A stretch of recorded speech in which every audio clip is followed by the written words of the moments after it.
1절로 12절 말씀이고요. 너를 위하여 죽을 수 있다. 이러한 제목으로 말씀을 나누고자 합니다. 너를 위하여 죽을 수 있다. 여러분, 너무나 좀 제목이 거창합니까? 여러분은 무엇을 위해서 사십니까? 나는 무엇 때문에 산다. 이렇게 딱 한 가지로서 정하라면 무엇을 위해서 산다고 대답할 수 있겠습니까? 아니면 누구를 위해서 산다고 대답할 수 있겠습니까? 또한 반대로 여러분은 무엇을 위해서 죽을 수까지 있다고 생각할 수 있습니까? 아니면 내가 누굴 위해서라면 죽을 수 있겠다. 이러한 마음을 있으십니까? 우리에겐 정말로 소중한 것이 많이 있다고 생각하지만 사실은 시간이 지나면 아무것도 아니란 사실을 깨닫게 되었습니다. 한때 저는 저희 부모가 없으면 못 살 것만 같았습니다. 항상 제 그늘이 되어주었고 또 필요할 때마다 채워주었고, 그런데 어느 날 그 그늘이었던 그 부모가 세상을 떠나게 되었는데 시간이 흐르니까 아무렇지도 않은 거예요. 정말 우리가 무엇 때문에 누구 때문에 산다고 이야기하지만 사실은 내 자신을 위해 살고 있고 내 자신을 위해 죽을 수 있는 우리의 거룩한 가치가 있어야만 됩니다. 지금은 내 주변에 있는 그 사람이 가장 소중하고 내가 무엇 때문에 내 삶을 모두가 숨들일 때 거기에다 투자할 수 있다고 할지라도 결국은 내 자신이 중요한 것입니다. 즉 내가 없으면 아무 소용이 없는 것이죠. 우리 그런 의미에서 내 개인이 가장 행복해야만 되고 내 개인이 갖고 있는 소중한 가치가 있어야만 되는데 우리는 이것을 믿음이라고 말할 수 있습니다. 이 땅만이 아니라 영원한 나라 하나님과 함께 영원히 기뻐하고 영원히 찬양할 수 있는 그 삶을 생각하며 사는 것, 이것이 우리의 인생에 가장 가치 있는 시간이 아닌가 생각합니다. 우리 예수님께서 만 30세가 되어서 공생애를 시작하셨고 이제 그 시간이 상당히 흘렀습니다. 오늘 우리가 읽었던 마태복음 14장은 우리 예수님의 공생의 중간쯤 시간이 지났을 때입니다. 나이가 한 31, 2 정도가 되었을 때가 아닌가 짐작합니다. 오늘 읽은 본문에서 우리 예수님에 대한 소문이 이제 헤롯에게 들리게 됐는데 그 소문들은 헤롯은 깜짝 놀라게 됩니다. 왜 놀라게 됐는가? 그 이유는 헤롯 자신이 세례 요한을 죽인 일 때문입니다. 더군다나 예수님이 하시는 말씀이 들리는 소문에 의하면 세례 요한이 했던 말과 너무나도 흡사하기 때문입니다. 그리고 많은 사람의 관심을 받는 것도 너무나 흡사한 것입니다. 이렇게 요한과 비슷한 모습으로 일하시는 예수님의 소문이 헤롯에게 들리자 헤롯은 겁을 먹게 됩니다. 내가 죽였던 그 요한의 혹시나 탄생한 것이 아닌가, 아니면은 그 요한의 혼이 그 사람에게 들어가서 똑같은 말을 하는 것이 아닌가, 이렇게 예수님을 통하여서 놀라게 됩니다. 세례 요한은 죽었지만 세례 요한은 죽지 않은 것처럼 헤롯은 세례 요한에 대한 생각에서 벗어나지 못하고 있는 것입니다. 오늘 우리가 했던 본문에서도 나오듯이 헤롯은 불법적인 결혼을 하게 됩니다. 그런데 이 결혼이 여러모로 문제가 되는 결혼이었습니다. 즉 본인의 이복 동생인 빌립의 아내를 빼앗아서 결혼했기 때문입니다. 이 일로 인하여서 그는 마음이 편치 않았는데 주변의 사람들도 모두 다 알고 있지만 누구 하나 이야기하고 있지 않지만 이 일을 통하여서 요한이 감히 그 부분을 건드렸기 때문입니다.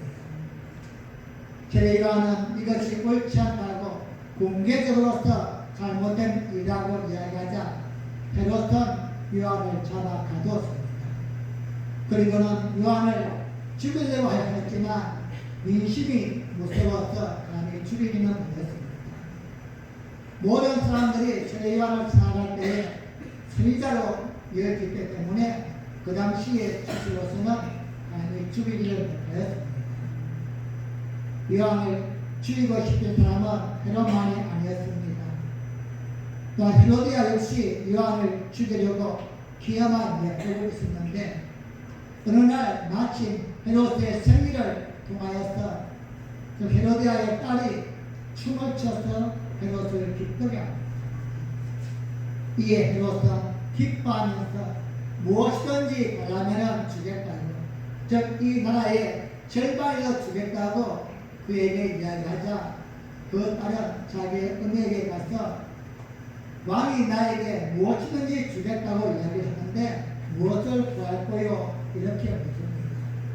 그러자 그의 은혜는 저 눈에 가시같이 밝혔던 요한을 이참에 죽이기 위하여 요한의 목을 잘라서 쟁반에 담아서 달라고 이야기합니다. 이 말을 들은 그 헤로디아의 딸은 왕에게 그렇게 이야기하자 헤롯은 금심할 수밖에 없습니다. 세례 요한을 죽이고 싶었지만 죽이지 못한 이유는 모든 사람들이 그를 선지자로 여겼기 때문에 죽이지 못하였는데 이제 본인이 한 말이 있기 때문에 죽이지 않을 수도 없고 죽일 수도 없고 난감한 상황에 처한 것입니다. 하지만 헤롯은 맹세로 약속을 했기 때문에 또한 자신의 신하들이 다 들었기 때문에 만약에 번복한다면 웃었기 때문입니다. 그래서 결국은 세례 요한을 목을 베어서 그 머리를 쟁반에 담아서 그의 딸에게 주고 요한의 제자들은 요한의 시체를 가져다가 장사를 지내게 됩니다. 여러분, 우리가 이 이야기를 살피는 것은 세례 요한의 죽음이 오늘 이 시대를 살아가는 믿음의 사람인 여러분과 저에게 던지는 교훈이 너무나도 크기 때문입니다. 성도는 언제나 어떤 상황에 처한다 할지라도 하나님의 진리와 의를 위해서 살아야 한다는 것. 다른 모든 사람들은 자신의 이익과 부귀와 영화를 위해서 양보한다 할지라도 믿음의 사람만큼은 하나님의 법, 하나님의 말씀을 중심으로 살아야 한다는 교훈을 우리에게 주기 때문입니다. 특별히 헤롯이 오늘 예수님의 소문을 들었을 때에 세례 요한이 환상한 것이 아닌가, 아니면 세례 요한의 그 영혼이 예수님께 들어간 게 아닐까, 이렇게 생각했다는 점은 얼마나 세례 요한의 삶이 예수님과 같았을까, 우리 이 모습을 또 한번 돌아보게 되었습니다.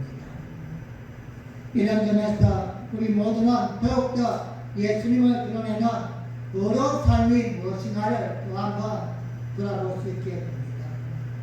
하나님 주신 말씀 안에서 예수님이 우리에게 천국의 백성으로 살라고 시간마다 강구하시고 던지시는 그 도전을 가슴에 품고 어떻게 살아야만 될 것인가, 우리 또 한번 결정해야만 된다는 것입니다. 그렇다면 여러분, 요한의 죽음을 통하여 우리는 어떤 메시지, 어떤 교훈을 받을 수 있습니까? 오늘도 말씀 속에서 우리의 마음을 움직이는 성령님의 감동에 또 한번 안하로 화답하는 귀한 시간이 되어지기를 예수님의 이름으로 간절히 축복합니다. 첫째로, 진리가 흔들리는 이 시대에 성도는 선지자적 사명을 품고 너를 위한 비판을 할 수 있어야만 합니다. 저는 먼저 오늘 본문을 보면서 제일 먼저 생각이 든 것은 요한이 굳이 헤롯의 비리를 건드려야만 되었을까, 이러한 의문점을 품었습니다. 왜냐하면 아무도 이에 대해서 언급한 사람이 없었기 때문입니다. 우리 예수님이 탄생할 때 동방으로부터 박사들이 와서 왕으로 나신 이가 어디에 있습니까? 이렇게 물었을 때에 대제사장과 서기관들은 정확히 이야기를 했습니다. 유대 땅 베들레헴아, 너는 너의 고을 중에서 가장 작지 아니하도다. 네게서 한 5명 자가 나와서 내 백성 이스라엘의 목자가 되리라 하였습니다. 이들은 성경 박사라고 할 수 있습니다. 그는 율법에 어떻게 기록되어 있는가, 또한 하나님 우리에게 무슨 말씀을 주셨는가, 그들은 성경적으로 한마디 한마디도 모르는 게 없는 성경 박사입니다. 그래서 누군가 질문하면 성경적으로 대답할 수 있는 거의 완벽한 사람이라고 이야기할 수 있습니다. 하지만 이들도 아무 소리를 하지 않고 있다.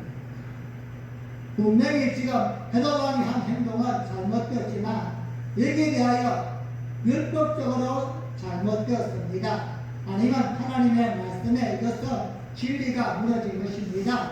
하나님이 원하지 않는 일입니다. 알지만도 누구도 이야기하지 않을 때에 요한이 헤롯에게 그렇게 외칠 필요가 있을까? 사실 제가 이렇게 생각하는데는 요한의 죽음이 헛된 죽음이 될까봐 염려가 되기 때문입니다.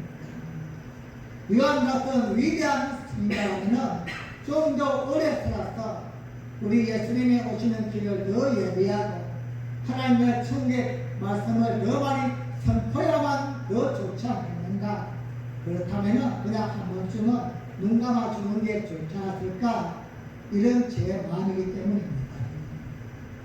우리만 해도 똥이 무서워서 피합니까? 더러워서 피하는 거죠. 그리고 더 나은 내일을 위해서, 더 큰 일을 위해서 그냥 한 번쯤 남들도 다 입을 다물고 있다면 나도 입을 다무는 게 좋지 않을까?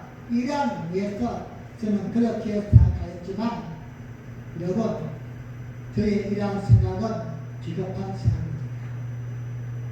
어렵게 살 자신이 없는 사람이 그저 내가 그렇게 하지를 못하니까 합리화시키기 위해서 그렇게 내뱉는 소리에 지나지 않는 것입니다. 다른 사람은 몰라도 성도는 환경에 따라서 사안에 따라서 변하지 말아야만 되는 것입니다.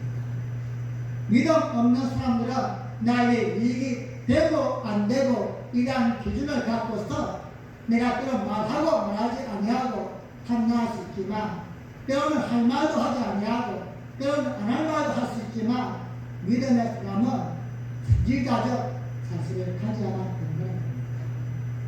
모두가 다 옳다고 할지라도 하나님의 말씀이 아니라면 거짓말 실수하면 되고 모두가 다 아니라고 맞다고 할지라도 하나님께서 아니라면 아니라고 말할 수 있는 선지자적 자세를 품어야만 된다는 겁니다. 저는 요한은 침묵할 수 없었습니다. 왜냐하면 하나님의 말씀을 들었고 알고 있기 때문입니다. 몰랐다면 침묵할 수 있습니다. 하지만 이미 하나님의 율법을 배웠고 하나님의 나라와 하나님의 의가 무엇인가를 알고 있는 요한은 참을 수가 없었기 때문입니다. 요한은 단순히 한 개인의 문제를 비판한 것이 아닙니다. 하나님의 말씀이 무너지는 행위, 하나님의 율법이 깨어지는 행위, 하나님의 진리가 어긋난 것을 그는 이야기했을 뿐입니다. 이것은 하나님이 기뻐하지 않는 것이다. 하나님의 나라는 이러한 삶이 아닌 것이다. 이것을 이야기했던 것입니다. 요한은 불의에 대하여 하나님의 뜻을 온전히 선포해야 한다는 선지자적 사명을 느낀 것입니다. 잠시 내가 침묵한 후에 또 다른 기회가 있다면 그때 더 큰 일을 감당해야지 이러한 모습이 아니라 오늘 나에게 주어진 이 환경 속에서 하나님이 나에게 원하시는 그 자세와 그 모습이 무엇인가를 그는 깨달았기 때문입니다. 하나님 여러분, 이것은 개인 누군가를 비판하는 차원과는 다른 것입니다. 성도는 하나님의 말씀이 무너지는 것에 우리는 인도해야만 합니다. 즉 세상의 문화와 문명이 아니라 하나님의 법이 무너지고 하나님 나라가 무너지는 것, 이것 때문에 분노는 아파야만 되고 눈물 흘려야만 되고 때로는 분노해야만 된다는 것입니다. 선지자가 입을 닫고 있으면 그 시대는 암흑으로 달려갈 뿐입니다. 나 한 사람이 그렇게 이야기한다고 무엇이 달라지겠는가? 그렇게 생각하면 아니 된다는 것입니다. 모두가 다 친구할지라도 나 하나라도 그렇게 이야기해야지.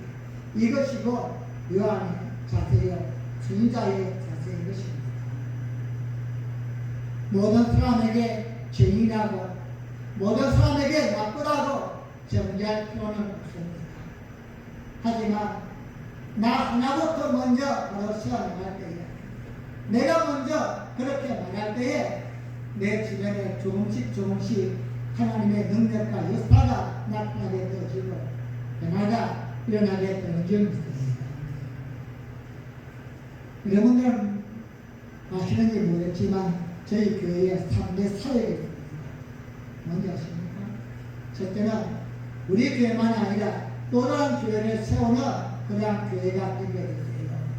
즉 우리 교회만 잘 되는 게 아니라 또 다른 교회도 함께 더불어 세워가는, 그래서 함께 이 땅에 하나님을 이루어나가는 그러한 교회가 되기 원합니다.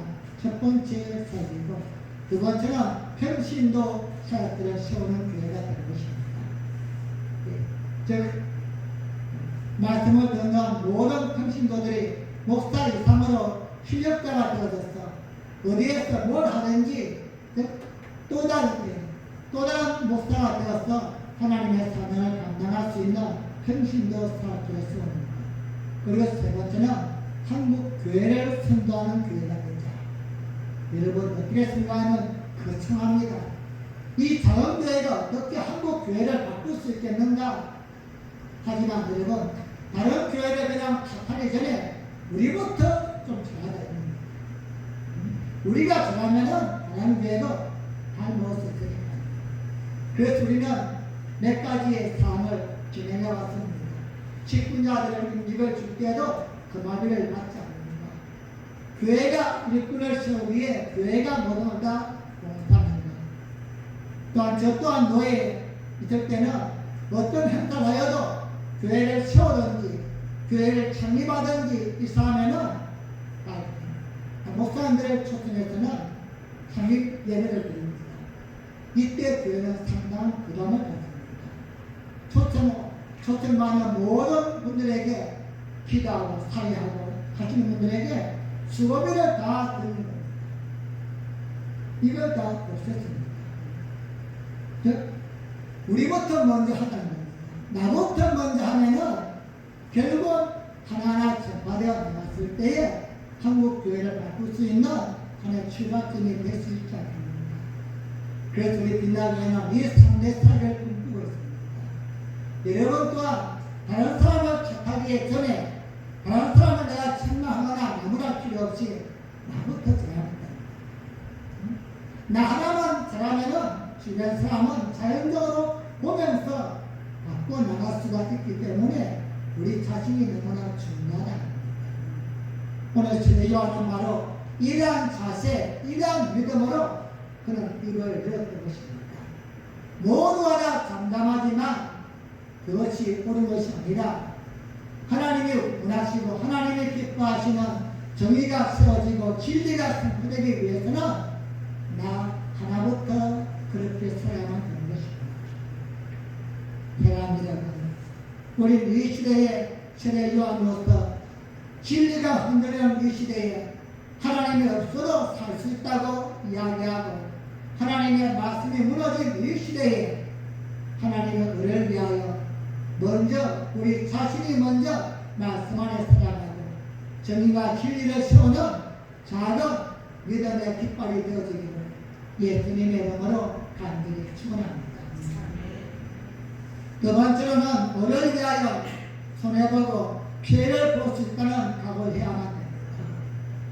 이 땅에서 스리다의 가서로 살다 보면 하나님의 나라와 하나님의 의를 세우기 위해서는 그냥 되어지지 않다는 것입니다.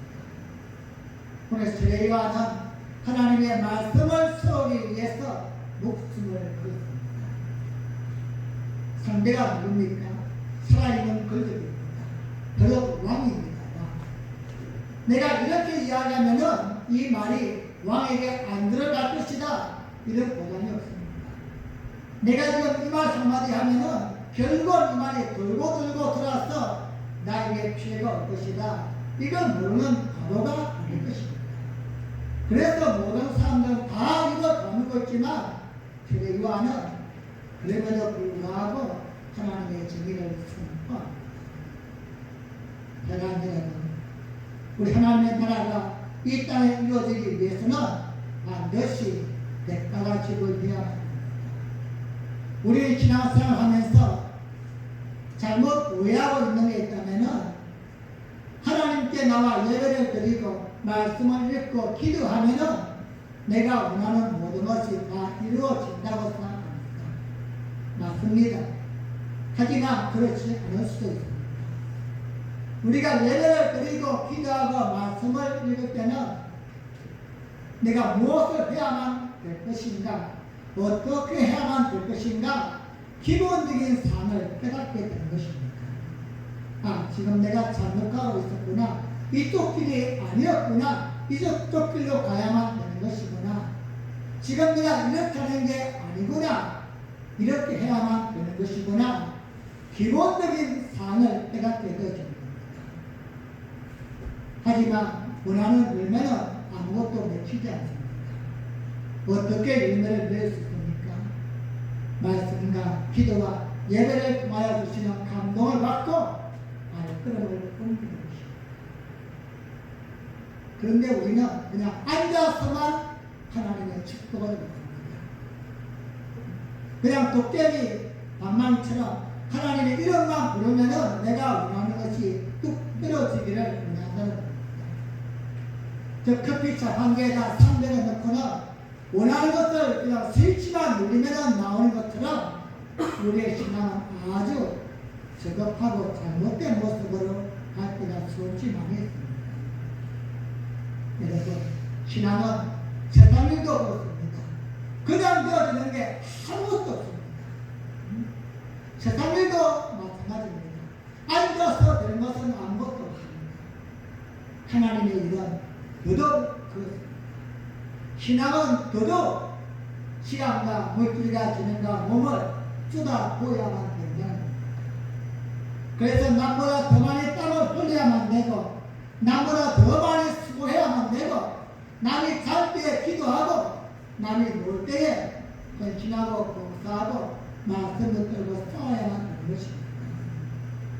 그래야 할 때에 하나님이 남들에게 주지 못했던, 남들이 보지 못하였던 놀라운 은혜와 축복을 우리에게 나리어 준다는 것입니다.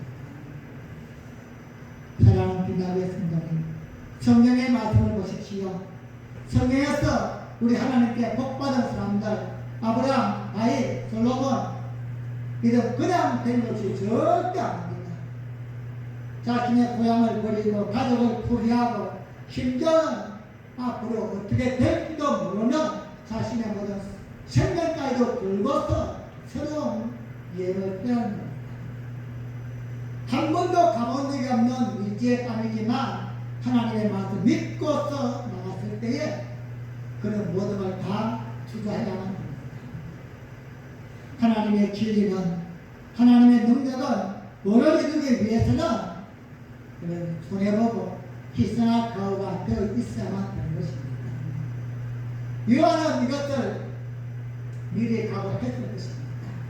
그래서 잡아가도 감옥에서 죽이려고 하여도 말을 분부하지 않았을 것입니다. 아마도 그를 체포해서 감옥에 집어넣은 후에 헤롯도 고민했을 것입니다. 이걸 죽일 수도 없고 그냥 풀어줄 수도 없었어요. 그냥 죽이면은 민중들이 하나님이 보낸 선지자를 죽였다, 대부가 인나 죽였는 거예요. 그러니까 그냥 풀어주면은 참 체면이 우습기 때문에 이런도 저런도 못하는 상황에서 아마도 그와 타협을 했을 것입니다. 야, 너 그냥 잘못했다고 해라. 그냥 이번 포위만 넘어가면은 그냥 내가 다 못했게 해주나.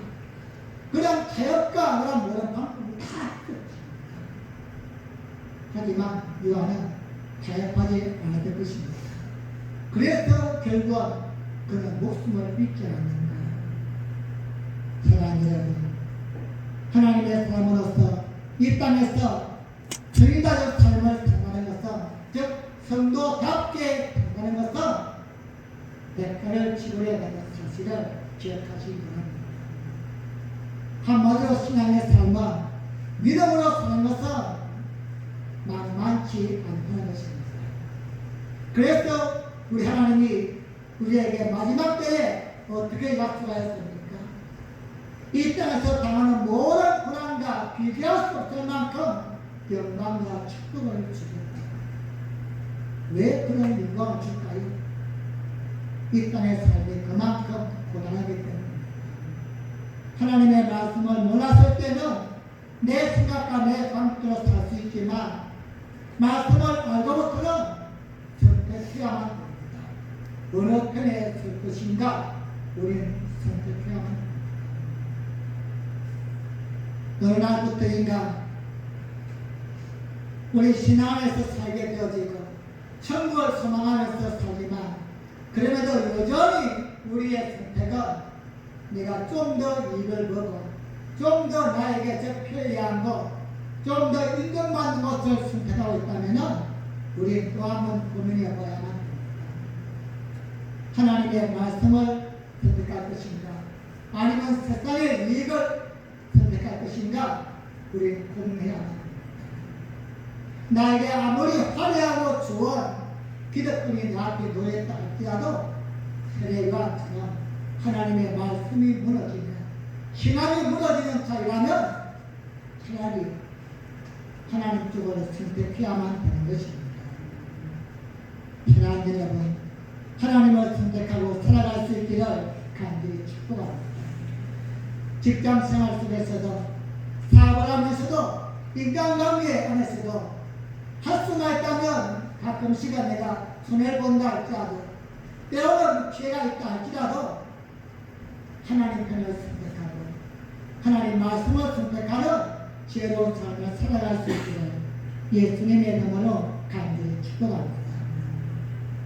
우리가 하나님을 선택하고 말씀을 선택하면 하나님은 우리를 책임져 주시는 분이십니다. 마가복음 10장 29절 3절 말씀입니다.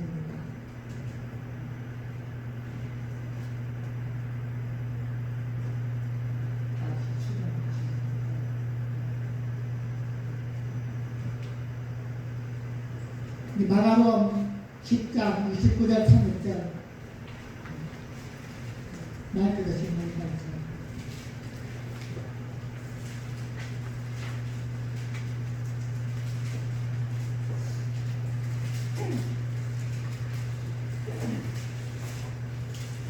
예수께서 가라사대 내가 진실로 너희에게 이르노니 나와 및 복음을 위하여 집이나 형제나 자매나 어미나 아비나 자식이나 전토를 벌인 자는 금세에 있어 집과 형제와 자매와 모친과 자식과 전토를 백배나 받되 핍박을 경하여 받고 내세의 영생을 받지 못할 자가 없느니라. 아멘. 예수께서 가라사대 내가 진실로 너희에게 이르노니 나와 및 복음을 위하여 집이나 형제나 자매나 어미나 아비나 자식이나 전토를 벌인 자는, 즉 오해한 자는, 양보한 자는, 희생한 자는 금태에 있어 이 땅에서는 100배의 축복을 받고 죽어서는 영생을 주겠다 약속하십니다. 우리 예수님이 왜 이런 말씀을 하실까요? 우리의 신앙생활 그냥 만만하다면, 그냥 우리가 생각하는 그만큼 쉽다면 이런 말씀을 하실 필요가 없을 것입니다. 하지만 이만큼 우리에게 선택의 기로에 놓이게 된다는 것입니다. 내 집을 선택해야 할 것인가? 하나님을 선택해야 할 것인가? 내 가장 가까운 부모, 형제, 자녀를 선택해야 할 것인가? 하나님의 말씀을 선택해야 할 것인가? 아니면 직장이나 사업장이냐 교회냐 선택해야 될 필요가 놓이게 된다는 것입니다. 하지만 여러분 걱정하지 마십시오. 우리의 그 선택의 그 순간은 피해를 보는 것 같고 손해보는 것도 아픔이지만 우리 예수님은, 우리 하나님은 그런 분이 아니십니다. 반드시 우리의 그 희생과 보상을 책임져 주시는 분임을 믿으시기 바랍니다. 이 땅에서 100배의 축복을 약속하셨고 우리가 이 땅을 떠나서는 내 대신은 영생을 주겠다 약속하신 분이십니다. 사랑하는 여러분, 하나님의 의를 지켜나가는 선자의 삶을 살아가는 성도에게는 반드시 손해보고 피해보고 포기해야 될 삶이 있다는 사실을 또 한 번 이 아침에 결심하고 확신할 수 있기를 예수님의 이름으로 간절히 축복합니다. 마지막 세 번째로는 의를 위한 죽음, 하나님의 나라와 하나님의 말씀을 위한 손해보고 피해를 보는 것은 새로운 생명을 탄생시키는 기회가 된다는 것입니다. 제례 요한은 이 땅에서 죽었지만 그의 피는 그를 통하여서 또 다른 생명을 이루었습니다. 위대한 교무인 부틀리아는 교회는 성도의 피를 통하여서 성도의 희생을 통하여 성장한다 이렇게 이야기했습니다. 맞습니다. 교회는 성도의 눈물을 통하여서 성도의 희생과 땀과 눈물을 통하여서 교회는 성장하는 것입니다. 마찬가지로 이 땅에 있는 우리 하나님의 나라는 거룩한 선지자의 희생과 양보와 포기와 수고와 순교를 통하여서 이 땅에 하나님의 나라가 이루어져 가는 것입니다. 교회가 수없이 많이 있다고 이 땅에 복음화되는 것은 절대 아닙니다. 여러분 어떻습니까? 지금부터 100년 전과 지금을 비교한다면 기독교의 역할이 언제가 더 크다고 생각하십니까? 그래도 100년 전, 50년 전에는 기독교가 사회나 모든 면에서 이끌어가는 앞장서가는 그러한 모습이었습니다. 모든 면에서 교회가 중심이 되었었고 구제사항이나 또한 힘들 어려울 때마다 교회가 앞장서서 일하였고 세상 믿지 않는 사람들도 교회를 인정해 주었습니다. 그런데 지금은 교회 숫자가 배로 늘어났습니다. 하지만 지금 사회의 인식은 어떨까요? 지금은 교회가 필요 없는 시대가 되었습니다. 교회는 그냥 시끄러운 존재, 교회는 이 땅에 없어도 되는 그러한 존재로 전락해버리고 말았던 것입니다. 그 이유가 무엇이라고 생각합니까? 거룩한 헌신이 없기 때문입니다. 하나님의 말씀을 듣고 하나님의 의와 하나님의 정의와 하나님의 말씀이 세상 속에서 이루어져 갈 수 있게끔 때로는 피해도 보고 때로는 손해도 보고 때로는 양보도 하고 섬기고 희생하는 이러한 모습이 있어야만 되는데 큰 사건마다 기독교인이 꼭 끼어있어요. 목사가 끼어있고 집사가 끼어있고 장로가 끼어있고 사기꾼들 속에 살인자 속에 그러한 소문과 그러한 세상의 풍파 속에서 믿지 않는 사람들은 어떻게 하나님을 볼 수 있습니까?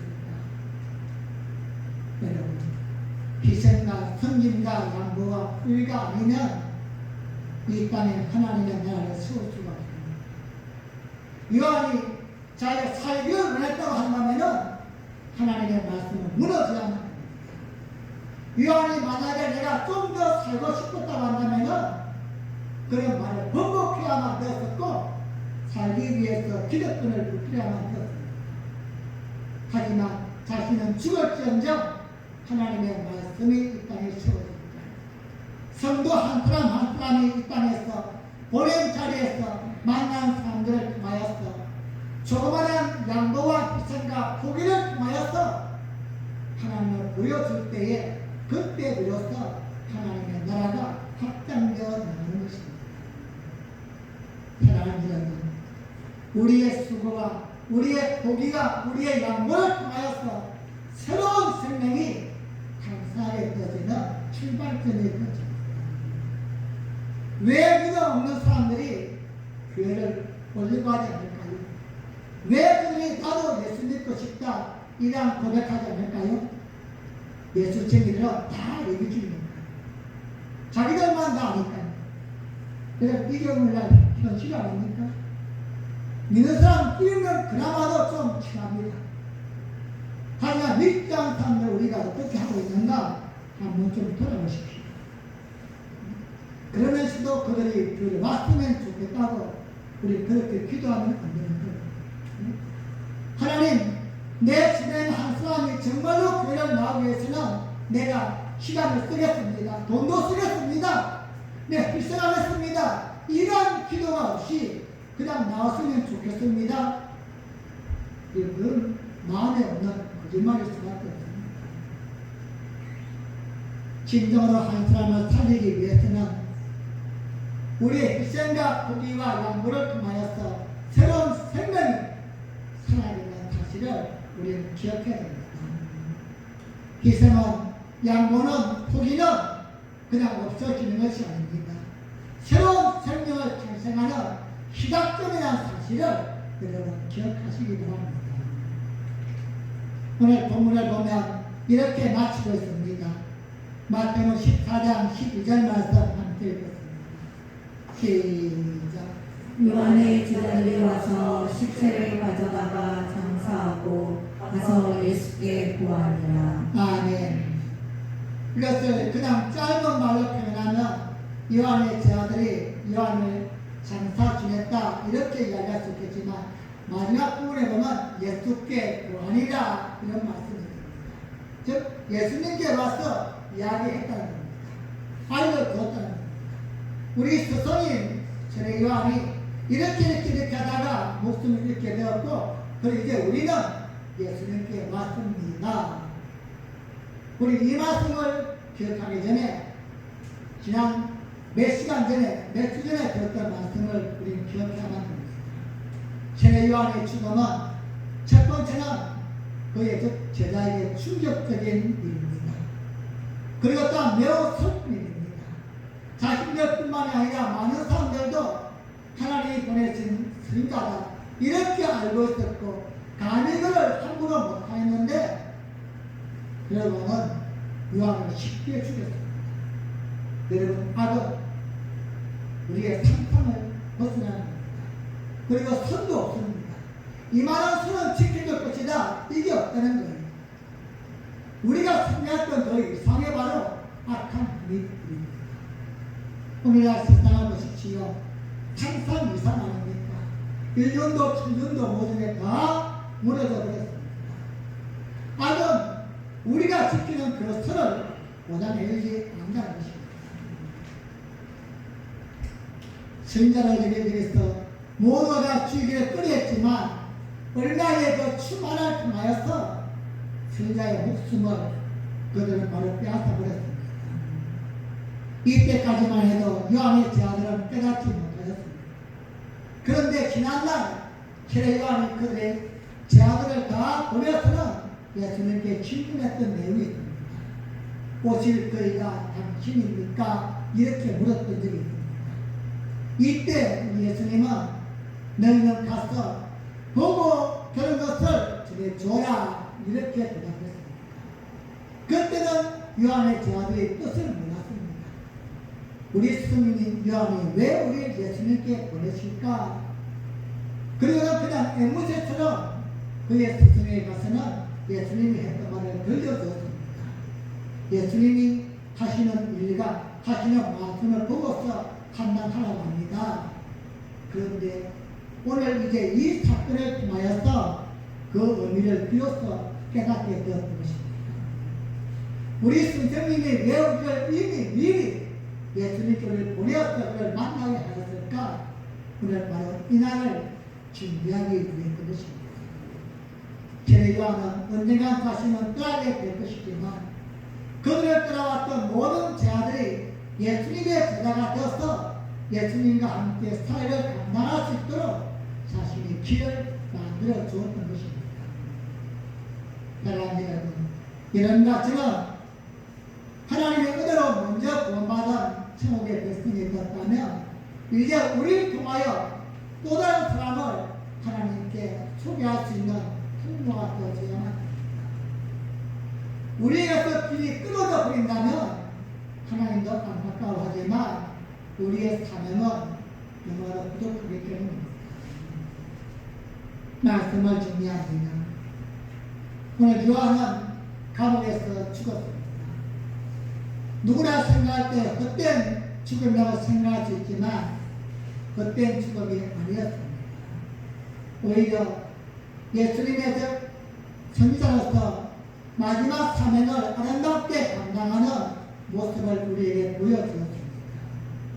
그의 삶은 끝났지만 그의 삶은 끝나는 게 아니라 새로운 시작을 우리에게 던져주는 도전장이 되었기 때문입니다.